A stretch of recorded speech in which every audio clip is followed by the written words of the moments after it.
Competitive exam का एक महत्वपूर्ण क्वेश्चन जिसका आना तय होता है सभी प्रतियोगी परीक्षाओं में। किसी वस्तु के दाम में वृद्धि या कमी पर आधारित जो प्रश्न होता है जिसमें कंडीशन बढ़ा दिया जाता है कि दाम घटने से या दाम बढ़ने से सामान ज्यादा लिया जाता है या सामान कम लिया जाता है। एक महत्वपूर्ण क्वेश्चन है ये, जो हर प्रतियोगी परीक्षा के लिए महत्वपूर्ण है। यहां से क्वेश्चन पक्का आता है तो हम चाहते हैं आपकी तैयारी बेहतर हो जाए। आइए हम क्वेश्चन आपको समझाते हैं। क्वेश्चन हमारा है, चीनी के मूल्य में 25% की कमी होने पर एक उपभोक्ता रुपया 120 में, कितना 120 रुपए में 3 किलोग्राम चीनी ज्यादा खरीद सकता हो। 3 किलो ज्यादा चीनी खरीद रहा है तो चीनी का प्रारंभिक तथा नया मूल्य क्या होगा। एकदम जबरदस्त क्वेश्चन, हम ट्रिक से सीखेंगे और जल्दी से लगा लेंगे। शायद आप समझ जाएंगे तो फटाफट क्वेश्चन आपका बन जाएगा। आइए देखिए क्या है। पहले दाम जो था वो 25% से उससे कमी कर दी गई।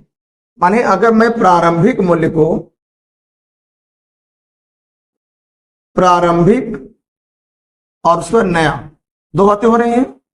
अगर प्रारंभिक में बात करें, शुरू की बात करें, वो दाम में 25% कमी हुई। अगर प्रारंभिक को 100 मान ले तो नया वाला 25 कम होने से इसका मतलब 75 हो जाएगा। 100 माइनस 25 से 75, पुराना 100 तो नया 75। इसे हम छोटा कर सकते हैं, 25 का 100 और 25 से 75, मैं नया जो मान है वो 4:3 हो जा रहा है। ये दाम में कम अधिक, माने दाम जो दुकान वाला बेच रहा है उसकी बात कर रहे हैं। पहले दाम था 4 रुपए, अब नया दाम हो गया 3 रुपए, इसलिए सामान ज्यादा खरीदा जा रहा है। इससे मतलब क्या है, ये ऐसा क्या है, ये विक्रय मूल्य है। क्या है ये? विक्रय मूल्य। किसके लिए? दुकान वाला ही बेच रहा है तो किसी कस्टमर के लिए ये क्या है? विक्रय मूल्य है। माने 4 रुपए का जो बेच रहा था वो अब वो 3 रुपए का बेच रहा है। हमें पता होना चाहिए कि जो क्रय मूल्य होता है उसका जो अनुपात होता है वो विक्रय मूल्य के अनुपात का जस्ट उल्टा होता है।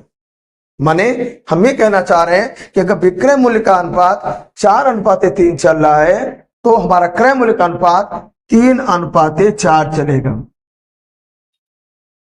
जो कस्टमर गया है वो खरीदना चाहता है। अगर वो खरीदना चाहता है तो हमें देखना चाहते हैं 3 किलो जो खरीद रहा था अब वो 4 किलो खरीदेगा, ऐसा हो जाएगा, ज्यादा खरीद लेता है। तो यहां जो अंतर आ रहा है वो 1 का डिफरेंस है। एक 3 किलो जो खरीद रहा था मान लीजिए तो अब 4 किलो खरीदेगा, माने पहले से वो ज्यादा खरीदेगा। हम ये कहना चाह रहे हैं कि यहाँ पे डिफरेंस कितने का? 1 यूनिट, 1 यूनिट वो ज्यादा खरीद पा रहा है। दाम में 25% की कमी होने से वो पहले की तुलना में अब 1 यूनिट ज्यादा खरीदता है।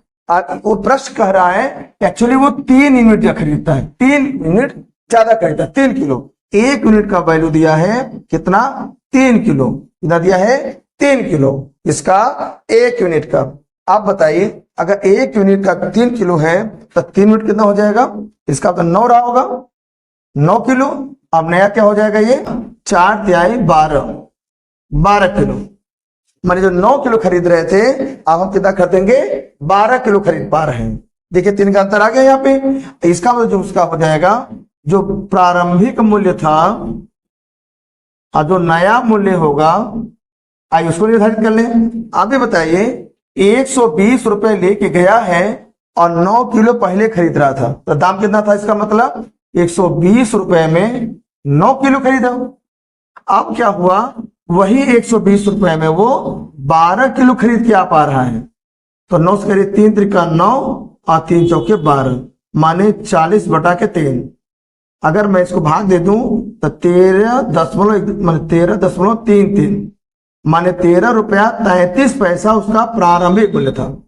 समझ लीजिए, क्योंकि 9 किलो खरीद रहा था उसी 120 रुपए में, तो दाम कितना रहा होगा उसका प्रारंभिक मूल्य? 13 रुपया 33 पैसा, या 40/3 कह दीजिए, फ्रैक्शन में कहना चाहिए। और जो नया मूल्य होगा उसी 120 में 3 किलो ज्यादा खरीद करके अब वो 12 किलो खरीद रहा है, तो 12 धाम 120, माने अब जो नया मूल्य रहा होगा वो 10 रुपए से हिसाब से कर दिया गया, इसलिए वो जो भी चीनी खरीद रहा था 25% दाम घटने की वजह से अब वो 3 किलो ज्यादा खरीद पा रहा है। आई होप आपको कॉन्सेप्ट समझ में आ गया, आप इसको समझ गए बिल्कुल ढंग से। अब आप इस तरह क्वेश्चन बनाने में आपको दिक्कत नहीं होगी। अभी मैंने सिखाया आपको कि दाम में कमी हो जाए तो हम ज्यादा सामान खरीद पाते हैं, इसका उल्टा अगर दाम में वृद्धि हो जाएगा तो सेम अमाउंट पैसा खर्च करके हम सामान कम कर देंगे। बात समझ में? तो अभी मैंने आपको कॉन्सेप्ट जो सिखाया उसे हम वृद्धि में भी लगा सकते हैं, माने सभी प्रकार क्वेश्चन लग जाएगा जहां पे हम लोग वृद्धि कमी बात करके सामान को ज्यादा या कम खरीदते हैं। आइए क्वेश्चन पढ़ के सुनाते हैं कि हमारा नया क्वेश्चन क्या है। क्वेश्चन हमारा है, चीनी के मूल्य में 25% की वृद्धि होने पर एक उपभोक्ता रुपया 1000 कितने में 1000 में 4 किलोग्राम चीनी कम खरीद पाता हो तो चीनी का प्रारंभिक तथा नया मूल्य क्या होगा, ये हमें बताना है।